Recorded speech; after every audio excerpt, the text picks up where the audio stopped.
നീ ഇന്നലെ എമ്പുരാൻ സിനിമ കാണാൻ പോണെന്ന് പറഞ്ഞില്ലേ? നീ കണ്ട? ഇവിടെ എന്തൊരു പറയാം, എമ്പുരാൻ സിനിമ കാണാൻ വേണ്ടി തന്നെ പെയ്യപ്പോൾ നമ്മളവിടെയുള്ള പയ്യന്മാരൊക്കെ നിൽക്കുന്നു. അമ്മയുടെ ഞങ്ങൾ പടം കൊള്ളാൻ കേട്ടപ്പം കുട്ടും കൊള്ളില്ല. എന്നിട്ട് അമ്മ കാണുന്ന ഈ പടത്തിന് ആൾക്കറിയത് ഞാൻ അവനെ കൊള്ളുന്ന എൻ്റെ മനസ്സങ്ങ് മടിച്ച് ഞാൻ അവനെ നോക്കിയപ്പോഴും സുരാജ് മഞ്ഞാറോട് അഭിനയിച്ച പടം ഉണ്ടല്ലോ, വിജയസൂര്യ വീര സൂര്യ അത് തന്നെ. ആ പടം വിക്രമൻ്റെ പടം അതെനിക്കറി. വലിയ ആളൊന്നുമില്ല, എന്നാലും ഞാൻ ആ പടം കണ്ട് ഒരുവിധം കൊള്ളാം. എമ്പുരാൻ ഞാൻ ഇത്ര നേരം പറഞ്ഞിട്ട് മനസ്സിലാവുന്നില്ല. അതിൻ്റെ പൈസ കൊണ്ട് കളയാനൊന്നും കൊള്ളൂല. ഇവിടെ പടം ഒട്ടും കൊള്ളൂല, അല്ലെ ഞാൻ കാണൂല. എമ്പുരാൻ കൊള്ളൂല. നീ പൈസ കൊണ്ട് കളയരുത്. നിന്റെ പൈസ കല്ലാണ്, കല്ല്. വിക്രമന്റെ പടത്തിന് പോ. വിക്രമന്റെ പടം കൊള്ളാം. സുരാജ് ഉണ്ട്. എമ്പുരാൻ ആളുണ്ട്, പക്ഷെ പടം കൊള്ളൂല. വിക്രമന്റെ പടമാണെങ്കിൽ പടം കൊള്ളാം, പക്ഷെ ആളില്ല.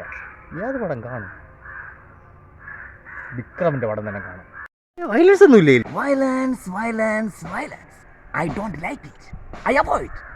ഒന്നും ഇല്ലടേ. വിക്രമാണെങ്കിൽ സുരാജിന്റെ കൈ അങ്ങ് വെട്ടും, 5-6 വെട്ടും, അവനങ്ങ് കൊല്ലും. പിന്നെ പടം തീരുന്ന എല്ലാവരെയും കൊന്ന് തള്ളണാണ്. അതോടെ പടം അങ്ങ് തീരും. വാ കഴിഞ്ഞ